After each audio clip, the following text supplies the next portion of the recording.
oui oui salaamaaleykum salaam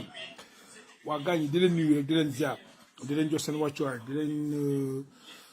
di rafetlu seen taxawaay quoi donc di ñëw tout de suite def benn live bu gàtt pour jéem a wax Doudou Ka mi ngi noonu en direct quoi donc ci benn rajo à la place donc à Ziguinchor. Mais jusqu'à présent, Doudou Ka n'a pas compris que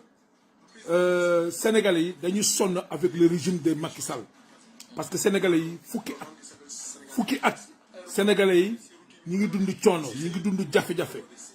ak régime Macky Sall fukki at Sénégalais lu ñu dund musuñu ko dund ci tolof-tolof ak ci jafe-jafe ak ci métit bi ñu leen teg ci régime Macky Sall fukki at Casamance lu mu dund ci régime Macky Sall musu ko dund. Politique de marginalisation, politique de blocus, politique d'exclusion fukki at Doudou Ka mi ngi nii en direct di wax ay réalisation Macky Sall en Casamance mais Macky Sall lan la réalisé Casamance qu'est-ce que Macky Sall a fait surtout pour Ziguinchor lan la fa def ban tali la def Ziguinchor ban pont la réalisé Ziguinchor ban boucle de Kalounaay la defar ban boucle de Boulouf la defar c'est-à-dire li ma am pour wax gars yi sénégalais yi mooy le régime de Macky Sall là dañuy téye sénégalais en haleine pendant 10 ans teg ko ci ay politique violence teg ko ci ay politique fen teg ko ci ay politique sàcc ak kàcc ba koy wax waa Ziguinchor gis ngeen politique Doudou Ka mi ay projet yi muy wax ay aéroport ak ay réalisation aéroport réfectionner aéroport lu muy wax ni dara taxawu ci parce que nit ki loo mënu réaliser ci fukki at ci ñaari mandat mënoo ko réaliser mënoo ko defaat il faut que mu leer. Donc, ce que je voudrais dire aux citoyens sénégalais, surtout les jeunes de Ziguinchor là, faites attention, ne tombez pas dans ce piège de Benno Bokk Yakaar. Ne tombez pas dans ce piège de Benno Bokk Yakaar. Il faut beaucoup faire attention. Parce que c'est des gens qui ont géré le pays 10 ans. Ils ont montré les limites. Parce que Doudou Ka est en direct actuellement à la radio. À une radio de la place à Ziguinchor. Alors, ce qu'il est en train de dire, c'est-à-dire qu'il ne respecte même pas les Ziguinchorois. Ils ne considèrent même pas les Ziguinchorois. La preuve, 10 ans, ils sont à la tête de ce pays. Eux tous réunis, 10 ans, ils n'ont rien amené pour Ziguinchor, ils n'ont rien amené pour la Casamance. La Casamance est laissée en rade. Il n'y a pas d'hôpital, il n'y a pas de route. La Casamance n'est pas industrialisée. Ils sont combien à faire la politique de Macky Sall en Casamance? Combien? Presque une vingtaine de responsables politiques. Une vingtaine. Ils n'ont rien amené. Ce n'est pas maintenant au crépuscule du mandat du régime de Macky Sall que Macky Sall va faire Ziguinchor. Nous avons tous entendu ce que Macky Sall a dit en Casamance. Si vous voulez que la Casamance entre dans intègre totalement le développement du Sénégal, il faut voter Benno Bokk Yakaar. Ça, c'est une insulte. Doudou Ka, il n'a pas le courage de ces mots. Ils sont tous des menteurs, ils ne disent pas la vérité. Ils n'ont pas d'argument. Ils n'ont pas de processus de société pour développer ces pays-là. Hein? Il parle des aéroports, il parle des avions qu'ils vont emmener pour former les jeunes de Ziguinchor. Mais avant de parler d'avions, mais il faut d'abord réaliser ce qui est là-bas. Les routes sont démolies en Casamance. Il n'y a pas d'hôpital de 3 niveaux. L'hôpital, les 2 hôpitaux de Ziguinchor, quand il pleut, c'est inondé. Comment ces gens-là peuvent dire qu'ils vont développer la Casamance? 10 ans. Fukki at ngeen yor Sénégal. Fukki at yéen a ngi politique. Fukki at zéro. ñi bëgg a nax jeunesse Ziguinchor population Ziguinchor naan way Ousmane Sonko dañ ko jox mairie bi mënul def dara ci mairie bi mais mairie les revenus de la mairie là mais ci taxi lay jóge ci impôt ci taxi lay jóge loolu il faut que mu am mais Macky Sall fii la ko wax ouvertement que maire yi nga xam ne opposition bi moo koy rëbb daf leen di xeex mais ñun faalawuñu ko ñoom ñi ngi fexe bu nekk stratégie bu nekk ñu ngi koy def pour bloquer Ousmane mais mënul dem. C'est-à-dire nous avons un régime boo xam ne ay ñii dañuy soxor quoi dañuy iñaan ñii bëgguñu sénégalais yi noppaleku bëgguñu ñoom Doudou Ka bëgguñu waa Ziguinchor noppaleku bëgguñu mu am gis nañ fi Macky Sall nu mu nekk di assassiner doomu Ziguinchor yi gis nañ Macky Sall nu mu nekk di rey doomu Ziguinchor tey Doudou Ka mi ngi toog ci plateau télévision yooyu yëpp bu koy weddi quoi dem na ba muy ridiculiser la mémoire de François Mancabou il rend pas hommage à ce gars-là mais quand même boo demee ba nit ki ñu rey ko kay nga taxaw nga wax dëgg ngir yàlla mais Doudou Ka n'est pas honnête, il est très malhonnête. Les assassinats qui se passent à Ziguinchor là, ils cherchent à protéger Macky Sall. Et que les gosses sont actuellement dans les morgues, les gens sont couchés dans les morgues. Idrissa Goudiaby est assassiné lâchement par le régime de Macky Sall. Alex Diatta Bignona est assassiné malhonnêtement par le régime de Macky Sall. François Makabou est assassiné par le régime de Macky Sall, torturé. Doudou Ka est en direct à la radio à Ziguinchor actuellement. Il passe tout son temps à mentir, il veut nier tout ça. Avec comme ça, vous croyez qu'on peut avoir des gens honnêtes? Est-ce que si la personne est honnête et malhonnête, est-ce que vous croyez qu'il peut faire une politique qui est honnête? Nit ki boo jubee nga def politique bu jub mais boo dëngee da ngay def politique bu dëng fenn. Il parle de la cohabitation. Mais cohabitation day am France ngi ni cohabitation am na mais assemblée bloqué wuñu ko. L'assemblée n'est pas bloquée. Dégg nga cohabitation, la cohabitation c'est pas bloquer un pays, c'est pas bloquer un gouvernement. C'est-à-dire ils sont très de mauvais foi. Gars bi jubul quoi, il est très malhonnête quoi les gars, très malhonnête. Wax dëgg yàlla quoi. Cohabitation France mi ngi ne am na cohabitation. Macron amul majorité et pourtant mu ngi doxal. C'est-à-dire cohabitation bi ñuy wax mooy Macky Sall n'aura pas les coups de libre pour décider lu ko neex. Lépp lu muy décider dafay nekk ci intérêt Sénégal. Loolu mooy cohabitation. C'est ça la cohabitation. S'il veut prendre des décisions majeures pour le Sénégal, comme les ressources, le pétrole ou bien la justice et quoi, par force, il doit se concerter avec la majorité. Pour ne leen lii ak lii laa bëgg a def gars yi xool ko ne ko non lii baaxul comme Ousmane Sonko nu mu ko waxee nii xaalis bi nga jënd 50 et quelques milliards pour social ba d'accord ma ci Covid bi mu yokk ko loolu mooy cohabitation. Mais c'est un menteur le gars là. Comment est-ce que les Sénégalais peuvent croire ce type de personnes là comme nous Doudou Ka? Il passe tout son temps à mentir quoi. Yéen waa Ziguinchor yéen lay waxal bés boo leen dof lay fii da ngeen Macky Sall 3e mandat lay wut. Il est en train de mentir sur le dos des Sénégalais. Les politiciens de Macky Sall sont en train de mentir sur le dos des Sénégalais. Li leen intéresse, tout ce qui leur intéresse, c'est un 3e mandat. Pour rester ici jusqu'à 2035, ils vont continuer à nous massacrer, à nous tuer. Celui qui fait le con, ben nga jox sa carte Macky Sall. Wallahi di nga ko réccu. Ku la yore fukki at ñu ngi yore réew mi demul dikkul. Fukki at ñi ngi rey Sénégalais, fukki at ñi ngi sàcc alal réew mi. Fukki at ñoom Doudou Ka mi toog ci rajo bi di wax ay ingénieur fii ay seen xam-xam anam. Lan la ñuy liggéey ci Sénégal lan la fa def ban bilan la ñu am quel est le bilan hein quel est le bilan pour ces gens-là en Casamance mais gars ñi nañu waxante dëgg lu tax ñi bëgguñu ñi avancer ñoom rek ñi avancer pourquoi ces gens-là ne veulent pas que la population avance pourquoi ces politiciens-là comme Doudou Ka Benoît Sambou et tout ça là, ils veulent pas que les Ziguinchorois avance. Il ne veut pas que la Casamance aille de l'avant. Il ne veut pas que le Sénégal aille de l'avant. Pour nous, c'est seulement eux qui ont le droit d'aller vers l'avant. Et les autres, nous, on doit reculer, quoi. On doit souffrir. Eux, ils doivent vivre très bien. Ils mentent, ils continuent à mentir sur le dos des Sénégalais. Hein? En tout cas, je lance un avertissement à la population de Ziguinchor. Si jamais vous faites le con là,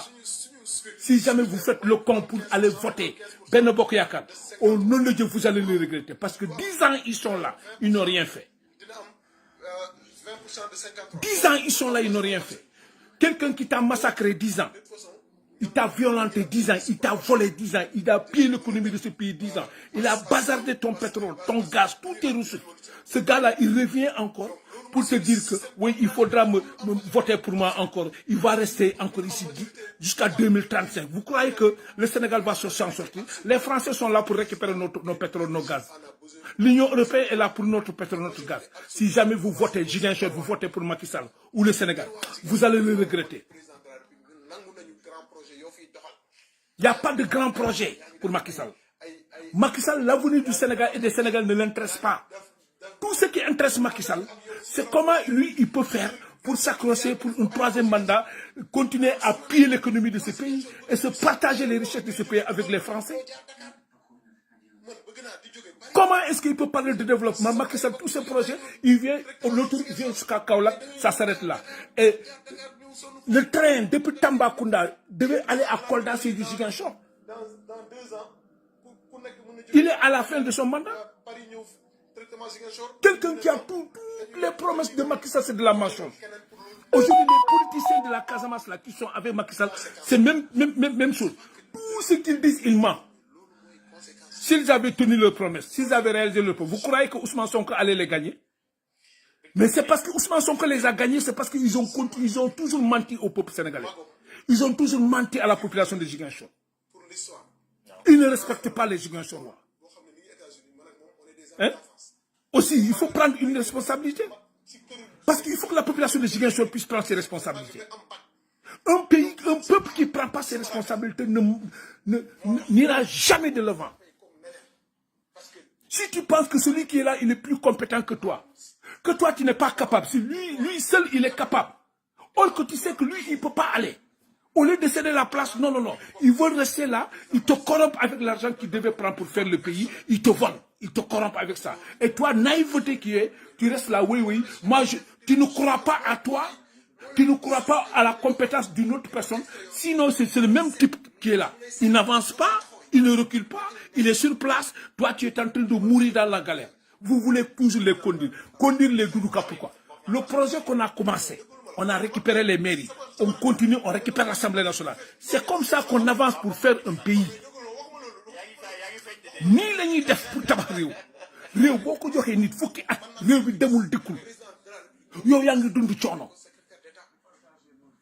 yow munoo faj say soxla soo feebaree doo faju say doom nekkuñu di jàng yow gisoo avancement danga ko fi génne teg ko fële nga fal keneen ku am lu tax mu ne moom rek moo fi war a nekk lu tax ñoom rek ñoo fi war a nekk fukki at jox nañ leen seen chance fukki at mënuñu dem mais nañ leen fi jëlee ñoom moomuñu Sénégal ñoom gënuñu compétent ñëpp ñoom Doudou Ka ñu Benoît Sambou ak ñu nekk ci yeneen Dakar yi pa em pourquoi ñoom ñu bëgg a toog fi rek jox nañ leen seen chance testé nañ leen wane nañu seen man seen capacité réew mi demul baaxul nañ leen fi jëlee loolu mooy fulla mooy fayda mais yow liggéey loo defuloo dara nga ñëw toog fi di sonal nit ñi ci rajo yi di sonal nit ñi ci ay discours yu ñàkk fayda seen suba ngoon guddi bëccëg ba pare ngay sàcc alal réew mi teg ci di rey doomu réew mi ba pare nga bëgg ñenn ñi pour ñu votel leen ngeen toogaat pour la ñu ne toogaat ngeen teg fi góor jigéen franc-maçon lesbienne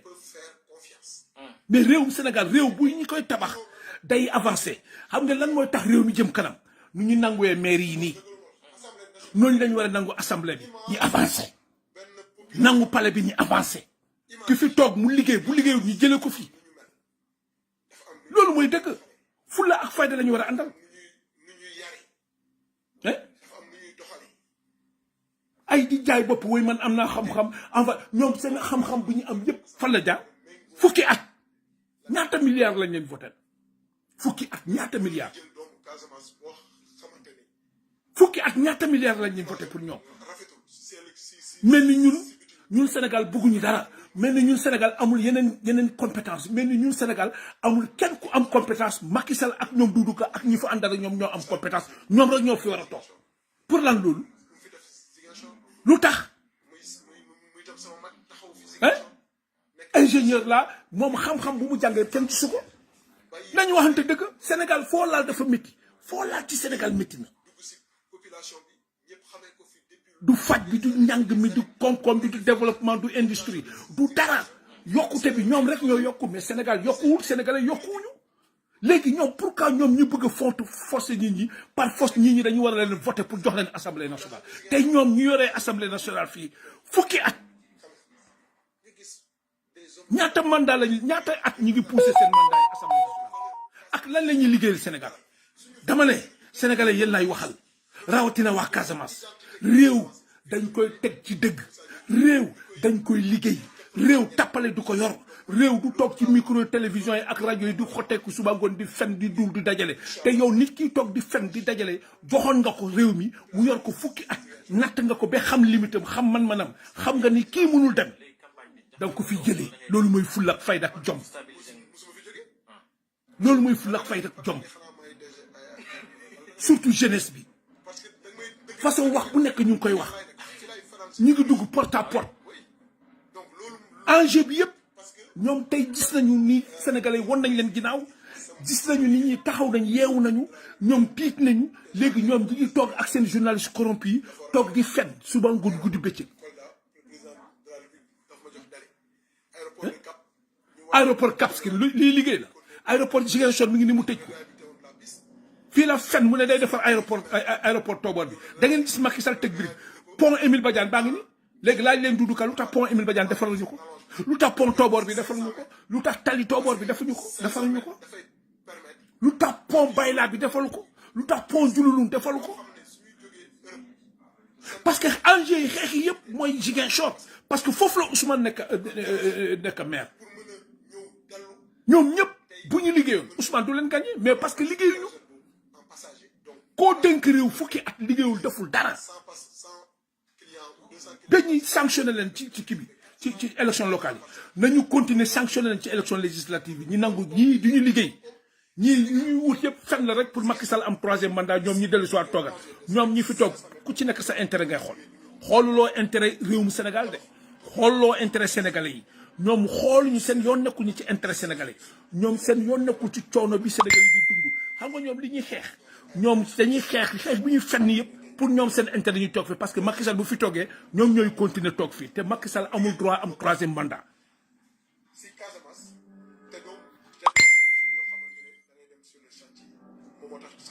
yaa ngi dégg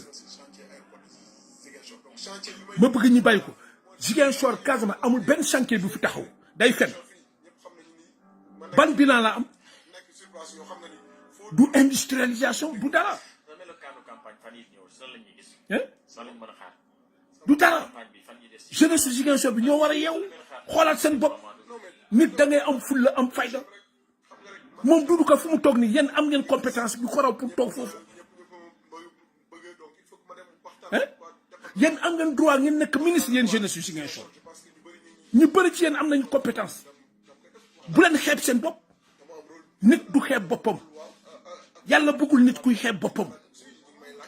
kii jox nga ko benn chance def na lu muy def yow gis nga wóor na la sa akulaay taala kii jox nga ko dénkaane bi liggéeyul deful dara yow munoo jënd yow mi dund Ziguinchor munoo avancer munoo tekki mais doo ko fi jëlee ngir yàlla nga teg fi keneen lu tax tubaab yi ñuy changé lii politique bu bon bi ci Afrique rek nga koy gis doo ko gis dëkk tubaab yi fii doo ko gis buñ la joxe benn mandat ñu évaluer la tu es négatif da ngay dem même si tu es positif tu dois partir tubaab noonu lay liggéey tubaab tous ces pays européens là même si tu es compétent tu as fait des résultats tu vas partir tu laisses la place à une autre personne. C'est ça qui amène le développement. C'est la concurrence qui amène le développement. Quiconque a peur de la concurrence doit développer. Hein? Élection locale ak élection législative yëpp élection la. lépp élection la bu ñu kenn nax bu kenn dugg ci seen xel pour nax leen élection législative élection locale élection présidentielle élection la. ñëpp ñu fay toog dañu fa war a toog pour liggéey ku fi wax ba ñu fal la liggéeyuloo Sénégalais dofuñu ku ci nekk sa intérêt bopp ngay xool mais ñoom seen intérêt bopp la ñuy xool ñoom faluñu intérêt dañuy wër ne Sénégalais fal leen man la jox leen ma liggéey leen nga jox leen ñi liggéeyal seen bopp liggéeyal seen njaboot ñun ñu nekk nii fii Europe di xeex bi ñuy xeex ngir yàlla ak yéen la si on se bat c'est pour vous qui êtes au Sénégal. Nous, on pouvait rester tout tranquille. Xool leen heure bi ban heure jot il fait que la 1h12 ci ko war a yeewu 4h du matin 1h12 maa ngi toog di suivre Doudou Ka pour contredire ko su ma koy def c'est pour Ziguinchor Casamance c'est pour le Sénégal damay bañ erreur bi ngeen dal mu dalaat ñu 1h 2h te ko war a yeewu 4h du matin yaa ngi toog fii ñun mënoon nañu noppi bu weer bi dee nu mu dee danañu am 2 millions CFA nu mu dee dinañu am 2 millions CFA mun nañu toog jàpp suñu njàmbur suñu ñoon nekkul ci Sénégal oui bu ñu nee ñi gedd Sénégal parce que am nañu nationalité gedd ko quoi suñu ñoon nekkul ci quoi mais bu ñu toogee bi 1h fii ku war a xëy yeewu 4h pour xëy yaa ngi toog parce que dañuy bëgg yéen ñi nekk Sénégal foofu ngeen rëcc yéen boo leen rëccee ñun ñooy rëcc yéen boo leen noppaloo ci coono bi ñun ñooy noppale ko ñun ñëpp ñun ñu nekk Europe di xeex ngeen dimbale ñu ngeen dimbale seen bopp yéenam seen bu leen déglu politicien APR benn bokk yaakaar ni pare nañu fukki at lañu yoroon réew mi fukki at réew mi demul mais ngir yàlla nga dënk nit liggéey nga embauché nit ki nekkul di liggéey nga koy bàyyi mu nekk foofu du liggéey doo am rendement mu ngi yàq sa liggéey doo avancé doo am dara nga ko fay bàyyi pour lan weer bu dee nga koy fay déedéet ku liggéeyul da nga koy dax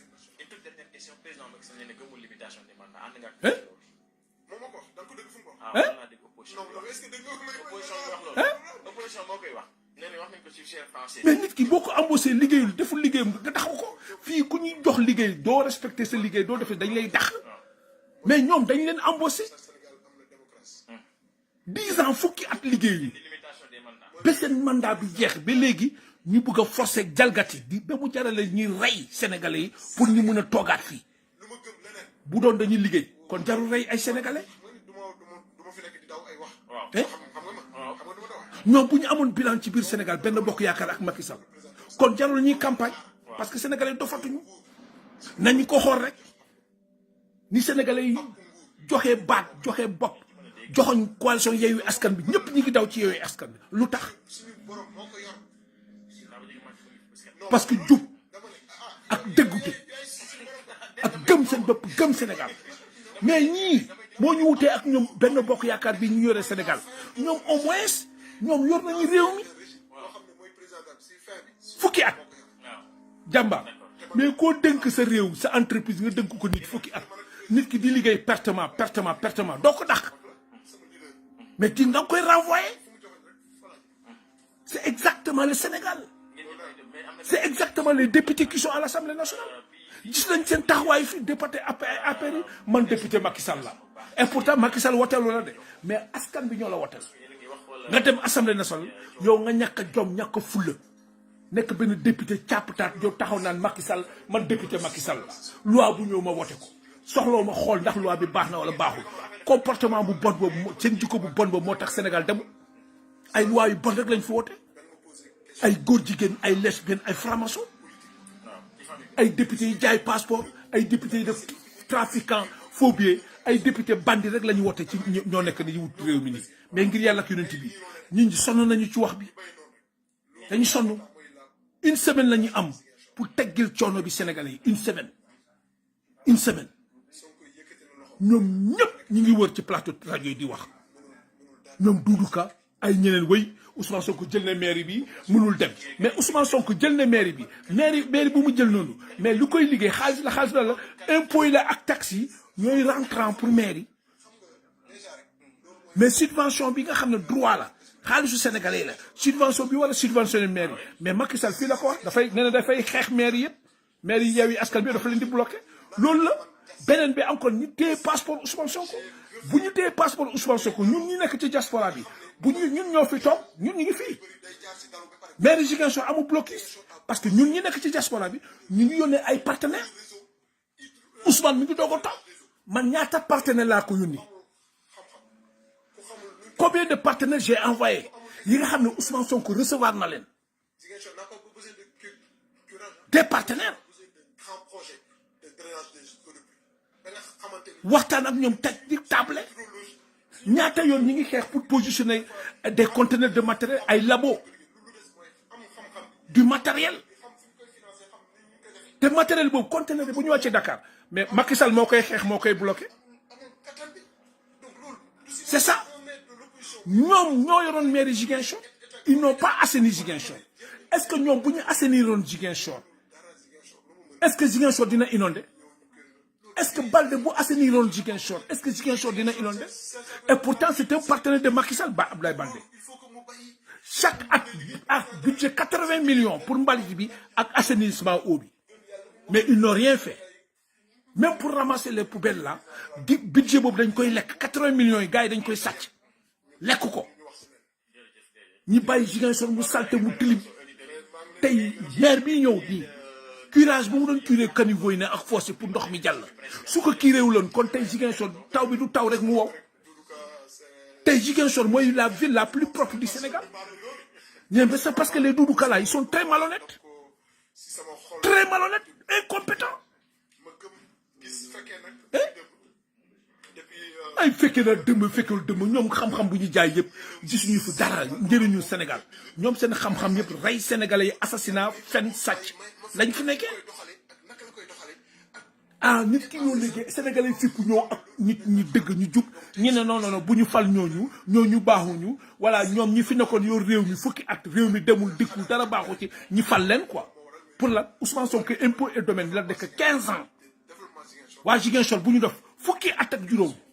mu tiim ay buntu milliards mu mën a nekk milliardaire bu ëpp leen xaalis mais dërëm Sénégal soxlawu te liggéeyal na Sénégal dugal ay milliards ci keesu état bi kon Ziguinchor da ngeen bàyyi seen xel ci li ngeen di def Sédhiou ngeen bàyyi seen xel ci li ngeen di def Kolda ngeen bàyyi seen xel li ngeen di def gis ngeen politique bi tubaab yi teg nii fii ba seen réew yi toll fii politique boobu la Ousmane Sonko bëgg foofu teg fa moo tax ñoom moom la ñu xam ñi xam ne politique boobu arrangé wu leen parce que ñoom politique sàcc la ñuy def ak fen Ousmane du politique sàcc Ousmane dëgg lay def dëgg la lay wax Sénégalais yi dëgg la leen di wax waa Ziguinchor dëgg la leen di wax Ousmane du leen wax lu mu dul def nit ki nga teg ko fii mu wax la dëgg moo gën mu lay fen suba ngoon guddi bëccëg ngay dundee yaakaar boo xam ne après daf lay def stress nga jaar fii am attaque cardiaque dee ñoom Doudou Ka loolu la ñuy def toutes les promesses de Macky Sall yëpp pour Sénégal ak particulièrement la Casamance yëpp a échec kenn mënul wax Macky Sall ban projet la teg Casamance boo xam ne sukkali na koom-koom Casamance nañu waxante dëgg tey ñoom dem nañu ak seen journaliste mënuñu gagner confiance su Sénégalais yi léegi dem nañu ci campagne amuñu argument amuñu projet 10 ans nga échec ñu ngi envoyé rajo yi di toog di wax oui ay grand projet oui ay xam nga ay aéroport international yu mag la ñuy defar après andi ay avion pour former boy Ziguinchor mais xanaa ñoom dañu foog ne ñi ay doomaraam lañu ils pensent que aviateur noonu nga koy former les jeunes de Ziguinchor la yow Doudou Ka Jakarta la leen jox ba pare mu nangu Jakarta yi ku la jox Jakarta mu nangu ko kooku dina la jox ay avion pour former leen mais Ziguinchor yeewu leen yéen a ngi nelaw bu leen fooyee seen avenir bu leen caaxaane seen avenir ñun ñi nekk fi Europe di wax dañuy wax ba sonna il fait combien 1h20 du matin ku war a yeewu 4h du matin 1h20 du matin maa ngi suivre émission Doudou Ka bi 1h20 du matin dem leen ci Facebook ngeen déglu Doudou Ka lu muy wax yéen waa Ziguinchor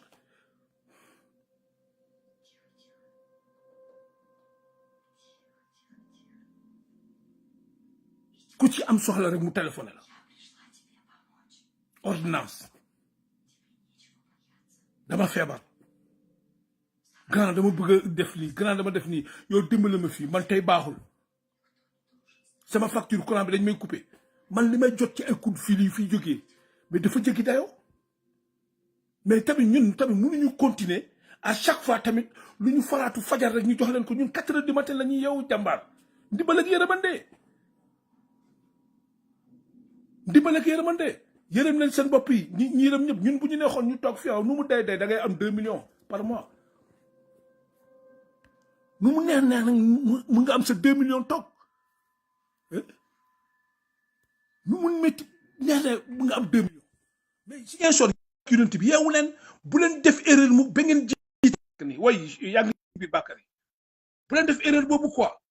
parce que ñun tamit sonn nañu ci réseaux sociaux ñi ngi risqué suñu life ñi ngi jàkkaarloog régime Macky Sall di ko xeex ci injustice bu mu nekk yàlla jox ñu occasion pour ñu taggoo ak ñoom bu leen def le con mu ba votal leen quoi way allo grand naka mu allo Bakary ouais grand naka mu allo ouais oui on vous entend pas là. Waaw naka tu veux participer waaw bu ma ñoome sanke mom ak Fatia i jamuti de bu kasuma bu jikambo bu jikambo kasuma way benen frima fia fo yiten frima be Fatia man bu kana ko jam ko mi coupé mi la ñu won voilà coupé man la ñu won coupé parce que njé coupé jara tu fais descendre le volume non mbi ci sabari parce que koko bakala ko babu si radio ci kasanken ko projet ko ngarlo ko be ka jonen aéroport ci Ziguinchor ko be ka jonen si Pomos ko be ka jonen si université bu Ziguinchor koko Casamance yoy ba cara bobu ka komben ku se ka pan ku rock produit sol tout du ko kat ba man ku jaw ku rampe ku se ka kati Dakar du ko te mu produit man di nok man ku se ka ku ku jitu di kambu kan ol jigaga 1h du matin wala mi to 4h du matin ñom tat man laké bi ci banquette sabari bukana pop ku gaga waaw grand ol jigaga allo oui aw ñamal imandi matin il faut man augmenter volume yi quoi ouais Bouma kanke cécile ñay may monter ba am naaw bang bon ñaaw sankel parce que enja babu di nje no ñaa ñom toy ayo buji kambo juju ol juju oui mais jobo kayre ñi mel ñu ñaa le vidéo de le live de qui de comment Duduka waaw Duduka mu do wax muy wax ak xawma kan lay waxal mu naan ko waaw dañ ko invité ci radio muy wax waaw dañ ko invité ci radio bi quoi mu naan Macky Sall amul lu mu deful fele Casamance yoonu buluf bi yoonu xawma Kaluna yoon fenn fanakan moom xana nekkul Casamance moom loolu la fi def de Duduka daal mi ngi noonu léegi waa Ziguinchor ñoo war a muus ñu xam man lu ma gën a jaaxale ñoom dañuy gis ba pare ñiy fen man dama xamul lan moo leen jaral loolu ñemee yàlla ñu ragal Macky Sall ñu daal nañu ko wax ak waa Casamance rek mais Pom Bayla mu ngi nii yàqu na carrément depuis ñaata at Pom nee na Pom Bayla bi de defar nañ demal nga déglu vidéo bi mu ne defar nañ lan Pom Bayla bi waaw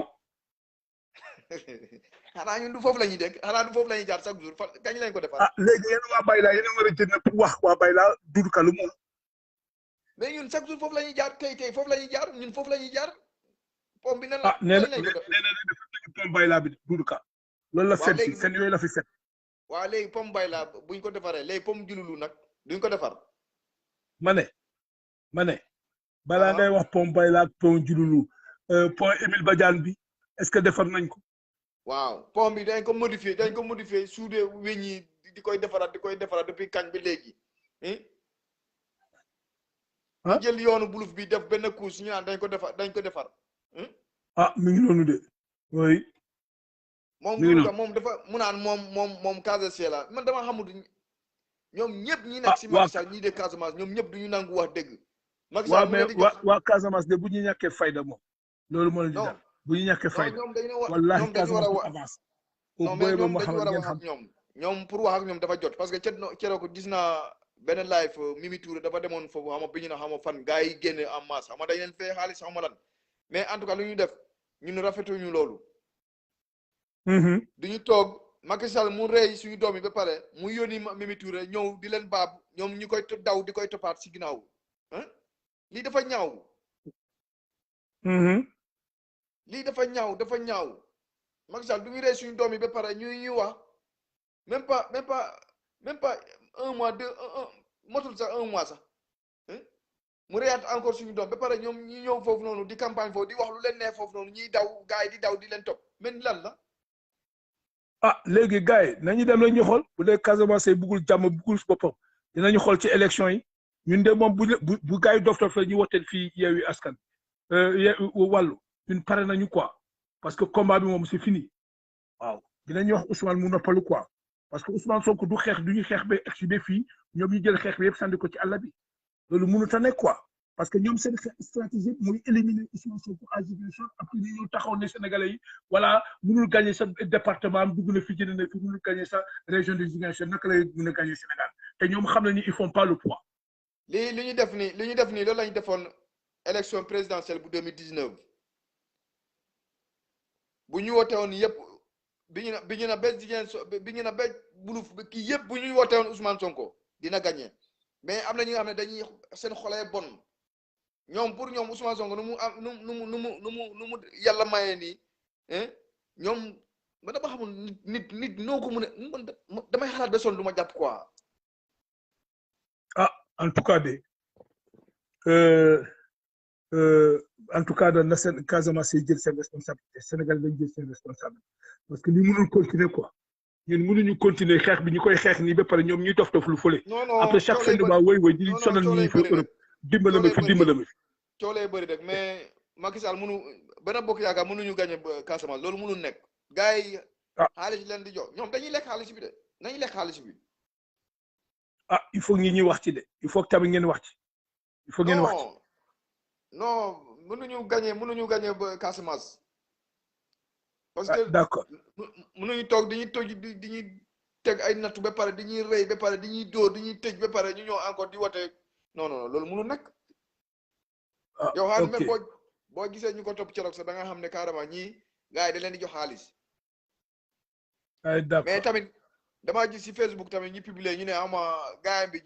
dañ ko mujjee gis xamoon naka sec waaw mais gars bi réerul ñoom xam nañu gars bi fu mu ne gars yi ñoom xam nañu seen wax la rek ñoom xam nañu ni gars yi dañ seen complot boobu dafa feeñ gars yi ñoom la c'est un deal bu ñu teg entre seen biir foofu rek damaa gis sax am na ku publier mu ne Ousmane Sonko ba mu jógee Mbacké démb tey sa waay génne Ousmane Sonko xam na booy bi fu mu gars bi fu mu nekk waaye ma ne ñooñu xam nga ñooñu wax yu dof la ñuy wax waay ñooñu bu kenn commenté seen wax sax Ousmane amul jot kooku bind bi laa gis ma lire ko rek ma dem sama yoon man ñooñu man du ma déglu en tout cas daal man damay seetaan kii rek bu kii rek man effacé dem sama yoon loolu la quoi mais grand bàyyi ma bàyyi la dafa guddi bàyyi ma bàyyi la ok waaw mën nga raccrocher pour ma bañ a raccrocher quoi pour li ñu wax waaw xaaral ma xool sax ok oui loolu la quoi donc fi mu ne nii vraiment nit ñi il faut ngeen aussi tamit ngeen xam ko quoi parce que ñi dañuy xeex quoi waaw dañuy xeex pour se battre xeex bi bu ñuy xeex ba fii yéen ay nit jël ko yàq xeex bi yëpp waaw pour ay junni ñaari junni ñu lay jox ñetti junni yow nit ki yor na réew mi fukki at réew mi demul fukki atu yàlla gars yi amuñu bilan liggéey ñu fi dara lu baax lu dul rey sénégalais yi sàcc alal réew mi di complot contre les sénégalais pour jël suñu pétrole suñu gaz jokko européen bëgg a forcer troisième mandat bi nga xam ne moom la Macky Sall doon xeexee Ablaye Wade ay député nekk assemblée nationale ñu yokk seen mandat yi rek duñu taxaw Sénégal duñu taxaw sénégalais yi duñu taxaw coono sénégalais yi duñu faj coono sénégalais yi lu dul trafic faux billets sàcc jaay passeport non mais vraiment dafa dégueulasse quoi en tout cas là li ma am pour wax waa Ziguinchor moom bu yóbboo ñu jël seen responsabilité dañ ko jël tout sauf ça liggéey bi ñu commencé nii dañuy commencé premier projet bi ñu démarré ko ak jël maire yi nañu continuer noonu ci dynamique boobu ba ñu nangu assemblée nationale ñu continuer man loolu laa gis loolu laa fi gis gisuma fi leneen loolu laa fi gis c'est ce que j'ai vu ici ya amul beneen soxla fi bu kenn déglu ñun Doudou Ka ay waa Benno Bokk Yaakaar bu leen kenn déglu wayalo ayo waaw père gars yi na ngeen def waaye ça va nu mu demee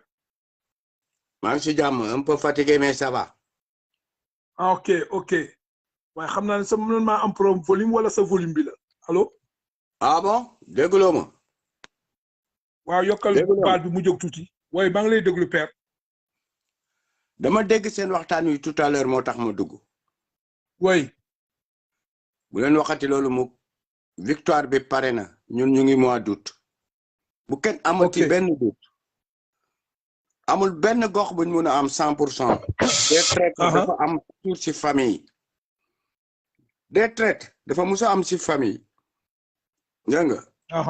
nan la ñu yàlla musal sax 100% sax Casamance wala Saloum li ñu soxla am nañ ko ba pare ñi pare nañ fi mu nekk nii fi liggéey bi nekk ñun ñu ngi mois d'août septembre le 31 juillet na ngeen pare ñi nekk Dakar place de l'indépendance lañ koy fêter inchallah yéen a ngi dégg affaire bi jeex na bu leen jël gëti mukk sax di jël ay wax comme wax yi ngeen wax tout à l'heure la kii ko wax yooyu yëpp distraction la ñuy indil affaire bi pare na confirmer laissez-moi des le 31 juillet weddi gis bokk ci tey ki ñu jiite bu amoon nekkoon nit li mu xool population def topp caravane bi war na wàññi bàyyi dafa waroon a bàyyi sax bu mu dem sax élection parce que xam na ne dóor nañ ko léegi li des commencé na penser 1er août liggéey bi ñun déjà ñu ngi mois d'août bu leen tardel seen bopp amul benn doute jaam nag ci peuple yëpp la am ay traite si ñëpp la am ku ñuy fay ngay trahir sa mbokk wala ngay contre sa mbokk ñooñu dañ leen soxlawul sa xeet boobu victoire bi kenn mënu ko tere tey am na ba pare assurance boobu loolu laa leen bëggoon wax xale yi yal na leen yàlla sàmm continuer leen gëm leen seen bopp bu benn doute am avancé nañ wax lu leen neex bu leen déggooti kenn bu leen tontooti kenn dem leen yëfi pare na salut Dabax bon courage mon grand bon courage merci sa liggéey rafet na bon courage jërëjëf fan lay raccrocher voilà ok mon grand d'accord allez on est ensemble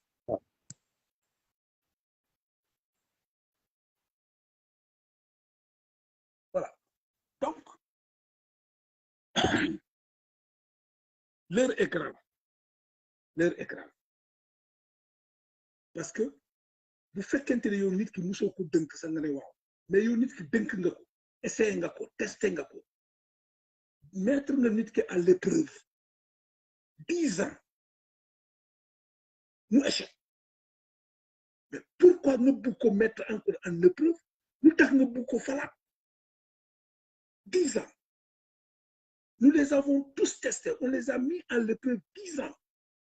Benno Bokk Yaakaar et APR ils ont échoué lamentablement et minablement ils ont utilisé leur cartouche ils ont fini ils ont montré les limites c'est fini waruñu fi amaat beneen mandat fii comme ni ñu taxawee nangu maire yi ci ñoom noonu la ñu war a taxawee nangu assemblée nationale ci ñoom ñu continuer projet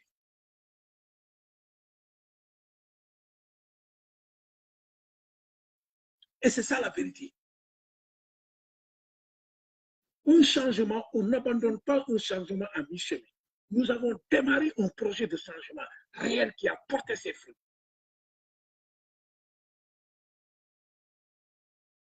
nous sommes au milieu du projet du pré-projet et un projet quand on le démarre il faut le finir on ne peut pas démarrer un projet du changement arriver jusqu'à mi-chemin on démissionne comme ça pour laisser tout le travail qu'on avait abattu tout ce qu'on a fait comme effort pour apporter le changement réel afin d'anticiper sur la souffrance des Sénégalais qu'on vienne nous dire oui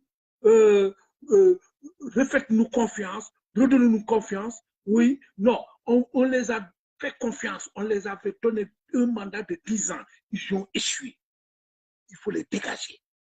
ils n'ont pas le monopole de la compétence ils n'ont pas le monopole de la région ils n'ont pas le monopole du travail ils ont échoué de toute façon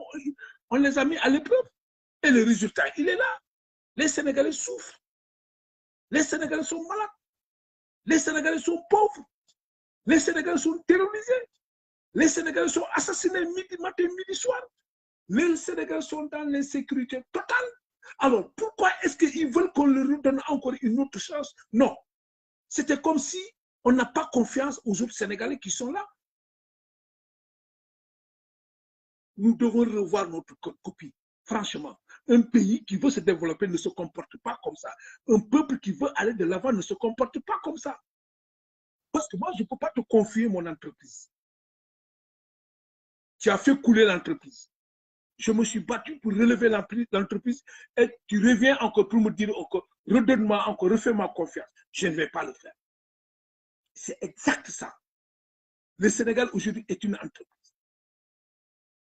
Nous avons choisi des gens pour leur confier cette entreprise-là. À la tête de cette entreprise, le directeur de cette général de cette entreprise, c'est Macky Sall. Mais ils ont mis l'entreprise à genoux. On se bat pour trouver des fonds. Maintenant, ils reviennent encore pour nous dire, oui, non, non, donnez-nous un autre encore, il faut faire-nous confiance. Non, il n'y a pas de confiance une deuxième fois. Il faut que le peuple s'en débarrasse. Si nous voulons bâtir un pays, si nous voulons rattraper le temps perdu, si nous voulons développer ce pays et sauver le peuple sénégalais et la jeunesse, si demain nous voulons que le Sénégal puisse faire partie des pays les plus développés du Sénégal, ou bien dans le concert des pays développés, il faut dégager Macky Sall. Ce régime-là n'est pas bon pour le Sénégal, y compris les députés. Surtout Ziguinchor, faites attention. L'enjeu majeur, c'est Ziguinchor. Parce que le candidat qui empêche Macky Sall de dormir et la France de dormir, c'est le maire de Ziguinchor. C'est là où c'est dangereux. Parce que si par accident on perd, Ziguinchor perd, ça va jouer, ça va se répercuter sur la candidature de 2024. Ils vont essayer de dire oui, oui, parce qu'il n'est pas capable de gagner les élections législatives chez lui. Comment est-ce qu'il va gagner le Sénégal? Alors, attention. Surtout Ziguinchor. Parce que qui sonal Macky Sall, qui tax Macky Sall ragal ak français ak tubaab bi candidat boobu mooy maire Sénégal mooy maire Ziguinchor mooy Ousmane Sonko moo tere Macky Sall nelaw moo tere français yi nelaw léegi yéen waa Ziguinchor boo leen dofloo ba ñoom ñi gagné foofu xam nga la ñuy wax élection 2024 danañ ko fa profité pour néewal doole Ousmane parce que dañuy ne woy ku mënul gagné Ziguinchor nag nga mën a gagné Dakar Sénégal loolu mooy seen wax. loolu mooy ñu nekk seen discours parce que ñi xam ne amuñu yéene bu baax même seen discours yi actuellement seen discours sa baaxul du discours du nit ku jub du ñu wax lu baax du ñu yéene lu baax nit ñoom dañuy bëgg pour ñëpp mel ni ñoom parce que ñoom dañuy tëlee dañuy échec léegi yéen waa Ziguinchor soo leen dof-doflee fii ba ngeen jox mais député yi Benno Bokk Yaakaar mais politique Ousmane dafay arrêté parce que 2024 dootu nekkati candidat pour wuti maire pour wuti pour kii bi quoi dootu nekkati candidat pour élection présidentielle parce que Macky Sall ragal bu mu ragal moo tax mu éliminer liste Ousmane Sonko bi national bu Yewwi Askan Wi parce que dañ ko ragal mais teewul Ousmane dañ leen éliminer liste nationale ñoom ñëpp ñu ngi taxaw takk seen tubéy di campagne parce que lu tax parce que dañuy gëm Sénégal dañuy bëgg Sénégal dañuy gëm projet bi et pourtant ñoom seen liste bi dañ ko éliminer. Mais la conférence des cadres, nous avons une campagne. Vous l'avez dit, mais nous avons fait. Mais parce que le Sénégal, le Sénégal, le tabac Sénégal, le art à la Sénégal, le Sénégalais, le Sénégal, le développer. Les Sénégalais, nous avons le droit d'ol. Les Sénégalais ont le droit pauvre. Parce que nous sommes riches, nous sommes alal bu toy xep. Tuba bi tek ñu bëtt na bëgg jël suñu alal bi. Mu jaral leen ñom ñi jóg. La conférence des leaders ñom ñëpp ci takku di liggéey. Et pourtant ñoom seen liste bi dañ ko éliminer liste proportionnelle rek moo nekk teewul ñoom ñëpp ñu ngi xeex kon engagement boobu dafa war a nekk ci askanu Sénégal dafa war a nekk ci askanu Ziguinchor askanu Casamance askanu Sédhiou yëpp même type d'engagement pour ñu jëlee leen fi parce que dañ leen a sondé jéem nañ leen jox nañ leen mënuñu demuñu ngir yàlla ak yonent bi nañ leen changé ñu jëlee leen fi nit koo dënk sa entreprise nga jox ko boutique bi mu daal boutique nga dem wuti marchandise nga sarseyaat boutique mu ñëw taxaw ne ma wala joxaat ma boutique xanaa yow da nga dof nga joxaat ko boutique bi te joxoon nga ko njëkk mu daal ni boutique bi mais nañ dem ak suñu xel ngir yàlla ana mu jaw seno u Carrefour boutique ya marchandise di boutique tu nga la kajem boutique lo na jawakati bo manu jaw tiku be ku bëju marchandise jow mengene boutique kep la ñëla ñu mëna la seno mëna encore bani nomé aw mbula ñu seno man nomé aw be seno mo man boutique ben dal li ba c'est le même exemple parce que Macky Sall bu kana ko seno sen mo fam dudu kay tu bonu sambu yitu simit ko no ñen wa ko rakebe Sénégal wa ko rakebe Casamance jaat koku ka jo e jom ci radio ban ko di ka sanké wa ko ngal comme projet mu ana mu ngaru entreprise yow Karafa am ana na ja vide entreprise bi xelo aw nu katoba mana tay katiba aw mu jow tiku baba bi ko baj mu jow relever du men encore entreprise ñelañu aw be nga encore abe e pour man la ñu entreprise ya man taw ma ngi non san la jeunesse de Ziguinchor là du Sénégal pourquoi wala sankere nya oui bala uma ti boba ba c'est avion be ka formé ku ñi la kati Ziguinchor Jakarta sana sene mu na bobot duduka abotot anan man bi yëkëti pour layel na sene Jakarta élection ou de jabutu si Jakarta sana sene nya anaki la jall pala ju manana ñi pa di nguru si avion man sene man ni formé di si avion o ko be nguru avion si bayma aviateur est-ce que aw kasanke na fanka ana leggen mi fa ana woni no fa ajam ja kasanke na primo ko kati dudu ko pandama ni uma gajora ko man konde ñese tu kuma ma be ba 3e mandat bi ko kula ko to kep parce que Macky Sall affaire jabe ka ba 3e mandat ko ona ko na bilbe eneto ko nya pankula ko di nema kep mamu jila ko di toray oli kanya babe titi pan ba 6 millions sigaba fu lenga fu kerja jat 4h du matin ndom tati mi laké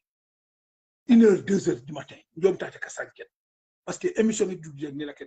que suivre il fait quelle heure 2h moins ana bil mbeke lié 4h du matin njebe kay to 4h du matin jijike bu kana njebe kala ko tati man sacrifier ndoma ka janten bi kajo men sanke mbiji man jakum ji jaw ji woto jakum ji wote penne bokk yakar jakum ji wote penne bokk yakar parce que uli kale li ku gonantu ku tek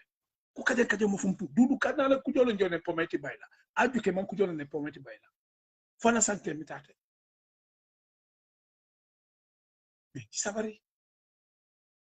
al sabari Allemagne na voté la ben bokk yakar la Ziguinchor c'est du Kolda parce que nal voté te woli drom Ousmane Sonko la carrière bantale politique wo nga o fali parce que ibi sakilo wala kan way momu man région a gagné no ati Sénégal gagné la no kuy alialo ni to le diamo akasara tale ibo katonya fo fania drom billahi wala talay ala carrière be dana jan andun aliaje le Sénégal mu bi jikita Ousmane Sonko na bota ala ni kila Ousmane Sonko Macky Sall silante wala la France silante wala tinan koulbe Ziguinchor lo département il faut que nous nga voter contre Ben Bokk Yakaar nga ñi département Boussi wala ba tinna Ousmane ye sembo surtout pour élection 2024 parce que na faute ñi député la dron a balta ibe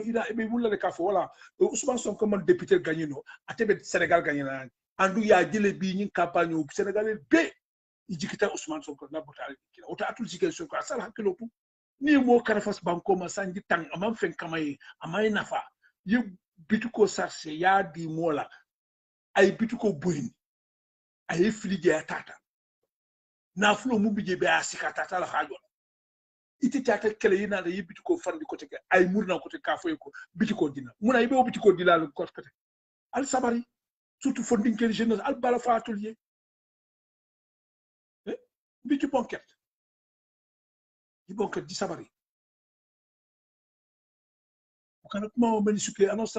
nous avancer